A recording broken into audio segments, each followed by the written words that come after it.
Olá, bom dia, tudo bem? Vamos para mais um Bom Dia Mai, aquele nosso bate-papo sobre todos os assuntos que impactam os mercados domésticos e internacionais. Hoje é dia 22 de outubro, são 10h30 da manhã.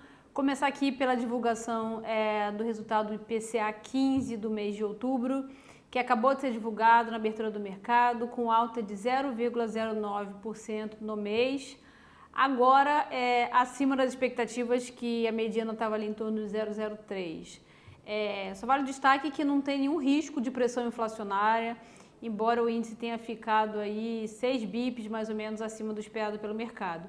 Na verdade, se a gente lembrar bem, todas as últimas divulgações têm vindo melhor do que o esperado, ou seja, inflação mais baixa do que o esperado. E no acumulado dos últimos 12 meses, o índice passou aí de 3,22 no acumulado de 12 meses até agosto, para 2,72 no acumulado de 12 meses até setembro. Ou seja, se estivesse acabando o ano agora, a gente ia ter um índice de 2,72 contra uma meta de 4,25. Então, assim, é óbvio que o mercado não reagiu de mau humor ou com nenhum prenúncio aí de alta inflacionário. Aí, aproveitando o tema da inflação, ontem, no final do dia, a Petrobras anunciou o reajuste no gás de bujão. O último reajuste tinha sido no início de agosto.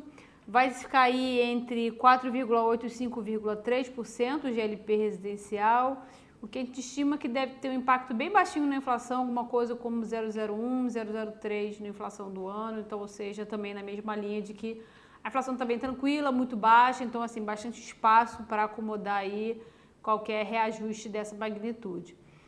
Ainda em economia, no dia de ontem, a Caixa Econômica Federal anunciou que vai antecipar o calendário de saque imediato, né? Lembrando o que é isso? É aquela possibilidade de que todo mundo que tem uma conta de FGTS na Caixa, ativa ou inativa, possa sacar no máximo R$500. Então, se a pessoa tem R$500 ou mais, ela saca 500, se ela tem menos, ela saca a quantia total que ela tem abaixo de 500.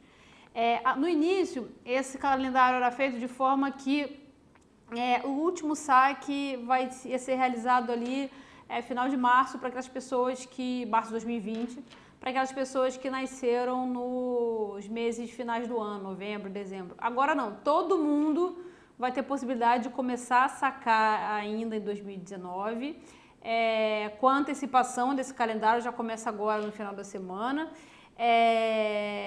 Mas lembrar que assim, o recebimento continua até 31 de março de 2020. Então, por exemplo, se você nasceu em janeiro, fevereiro, vai poder sacar no final da semana R$500 a partir do final da semana, mas você pode aí até o final de março fazer esse saque.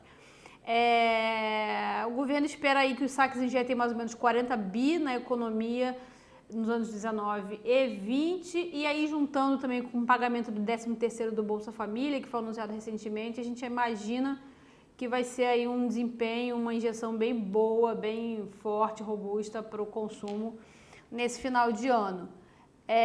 Passando para a política, finalmente para o dia de hoje é esperada a votação da reforma da Previdência em segundo turno no Senado. Isso quer dizer que na finalização da reforma hoje acabou esse assunto, ele vai para a sanção do presidente Jair Bolsonaro. Acho que vale aqui destacar, a gente falou muito de Previdência, né, ao longo de todos esses programas. Acho que o que vale destacar é que a expectativa é que o texto passe sem nenhuma alteração, até porque nesse segundo turno é possível apenas suprimir textos, né, suprimir sugestões de textos, ou seja, você pode tirar parte de textos da PEC, você não pode incluir. Então, isso já diminui bastante ali a possibilidade de modificação. Lembrando também que é preciso pelo menos a aprovação de 49 dos 81 senadores e que no primeiro turno o apoio até ficou um pouco aquém do esperado, ficou em 56 senadores, o que até foi um prenúncio ali de que o presidente Davi Alcolumbre, presidente do Senado, deveria ter parado a votação, né? E iniciado os destaques, a leitura dos destaques só no dia seguinte, ele continuou, mesmo com esse quórum aí, essa votação, um placar um pouco mais apertado, e aí acabou até dando aquela desidratação no texto que não era esperado, né? Mas enfim, o texto deve ser aprovado sem surpresas e ficar aí em torno de 800 bi de economia em 10 anos. Ainda é uma reforma, se a gente for pensar, melhor do que o esperado pelo mercado no início do ano. O governo, junto com os presidentes da Câmara e do Senado, já vem ali se organizando para a agenda pós-previdência. Aqui a gente destaca que tem muito burburinho nos jornais, assim, muito ruído, a leitura está difícil, porque tem determinados veículos que falam que não vai ter nada, que não tem mais espaço, e aí até já dá uma acelerada no calendário. Lembra que ano que vem é ano de eleição municipal, então, ou seja, esse ano já acabou, ano que vem é morto. Tem outros veículos aí mostrando essa interação, essa vontade maior da equipe econômica em fazer a agenda liberal voltar a andar, e que o governo teria segurado novas propostas exatamente ciente da importância da Previdência. Então, ontem teve uma reunião aí entre a alta cúpula, né, entre Rodrigo Maia, Davi Alcolumbre e Paulo Guedes. O Rodrigo Maia prometeu acelerar a reforma administrativa, inclusive anexando alguns projetos que já tramitam na casa em estágio mais acelerado à proposta do governo, para dar mesmo celeridade. E também foi discutido a PEC da regra de ouro e o Pacto Federativo. Então, assim, a gente imagina que, finalizando a Previdência, com aprovação da sessão onerosa também, para o leilão do dia 6 ocorrer sem maiores surpresas, só falta aí o TCU dar o aval. A gente imagina que vai transcorrer normalmente, né? Assim, precisa ser liberado que o governo repasse a quantia estimada para a Petrobras no leilão de sessão onerosa, exatamente porque existem mais barris do que o feito lá atrás, do que o estimado lá atrás, na época que em Petrobras o governo assinaram o contrato para a extração do pré-sal.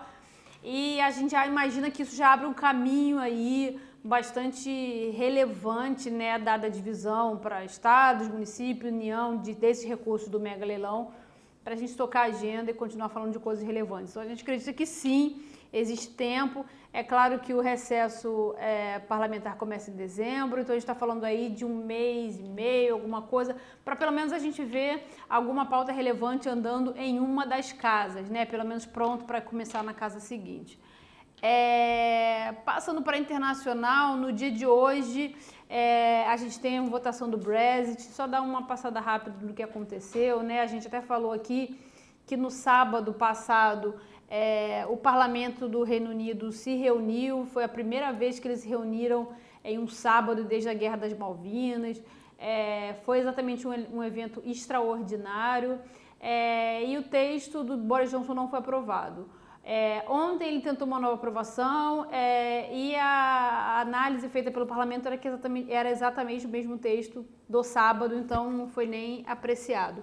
Então, no dia de hoje, o governo britânico vai tentar tirar do parlamento o projeto de lei do Brexit, porque o Boris Johnson, que é o primeiro-ministro do Reino Unido, ele tenta aí fazer com que essa saída do Reino Unido da União Europeia ocorra até 31 de outubro, e parece que o prazo é muito curto, né? Nos parece, acho que porque a avaliação um pouco mais minuciosa mostra que parece curto você reestruturar aí, depois de várias indas e vindas, a saída ordenada de um país, de um bloco econômico em tão pouco tempo. Caso isso não ocorra, ele novamente seja voto vencido, a União Europeia deve confirmar a prorrogação do prazo, ou seja, mais tempo para que o Reino Unido permaneça na zona do euro.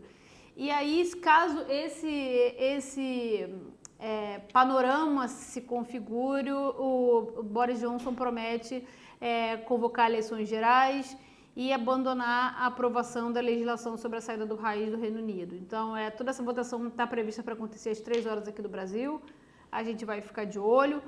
Passando para a parte de mercado, hoje a gente tem um dia de baixa aversão a risco, então, ou seja, ativos de risco se valorizam, as moedas emergentes estão se valorizando em relação ao dólar, o real acompanha esse movimento de valorização e já opera aí abaixo de R$ 4,10, 4,9 alguma coisa.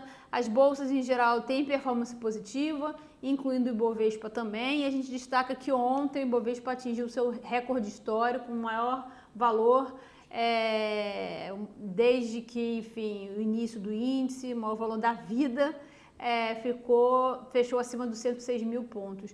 Curva de juros hoje, cobertura discreta, aí na expectativa da votação da reforma da Previdência. Por hoje é só, eu espero vocês amanhã. Tchau, tchau.